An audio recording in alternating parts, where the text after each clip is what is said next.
మనుషులు చులకనగా చూసినా దేవుడి దృష్టికి మనం నచ్చామనుకోండి, దేవుడి హృదయంలో మనం స్థానం సంపాదించామనుకోండి, ఈ లోకంలో మన జీవితం వేరండి. చాలా మందికి చిన్న విషయం తెలియదు. నన్ను మనుషులు పొగడాలి, నన్ను మనుషులు గుర్తించాలి, ఒక మనుషులు సన్మానం చేయాలి, నన్ను పొగడాలి, నన్ను ఎత్తాలి, ములగ చెట్ల మీద అనుకుంటారు. ఎప్పుడో చెట్టు నరికేస్తారు వాళ్ళు. మనుషులు మంచోళ్ళు కాదు. ఎత్తినంతసేపు ఎత్తి ఎత్తి ఎత్తి ఎత్తి ఎక్కడో చోట దొరుకుతాం, అంత మొదలు నరికేస్తారు వాళ్ళు. మళ్ళీ మొత్తం కింద ఆడతా వచ్చి ములగ చెట్టు ఎక్కిస్తారు నీతో అవసరం ఉంటే, లేదంటే చెట్టు నరికేస్తారు. దేవుడు హృదయంలో పడ్డాడు దావీదు, గొప్పవాణ్ణి చేశాడు. ఎంత గొప్పవాణ్ణి చేశాడంటే, మేవడు గొర్రెల కాపరిగా పచ్చిక బయలులో పడుకుంటున్న దావీదును పట్టుకొచ్చి అక్కడ పడుకోబెట్టాడు. సింహాసనం, అంతఃపురం, దేవదారు మ్రాణుతో కట్టిన అంతఃపురంలో పడుకోబెట్టాడు. ఎవరిని? దావీదుని. మీరు జాగ్రత్తగా వినండి. అలాగంత గొప్పగా రాజులు చేయటమే కాకుండా ఏ యుద్ధానికి వెళ్ళినా తోడుగా ఉన్నాడా? వెళ్ళు దావీదు, నువ్వు ఎవరి మీదకి వెళ్ళిన విజయం నీదే అన్నాడు. వెళ్ళాడు, యుద్ధాలు చేయించాడు, గొప్పవాడైపోయాడు.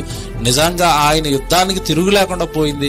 యుద్ధంలో అసలు ఒక్క రకమైన యుద్ధం కాదు. ఎవరితో చేసిన యుద్ధం అంటే గొలియత్తు చేసిన యుద్ధం. ఎలాంటి యుద్ధం అది? అప్పటికి యుద్ధం లేదు, కత్తి లేదు, జస్ట్ చిన్న రాయి ముక్కతో పెద్ద వీరుని పడగొట్టి నల్లరికాడు. అక్కడి నుంచి దావీదు అసలు గొప్పవాడైపోయాడు ప్రజల మధ్యలో కూడా. కారణం దేవుడు తోడుగా ఉండబట్టి.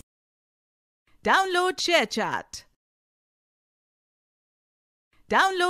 చాట్.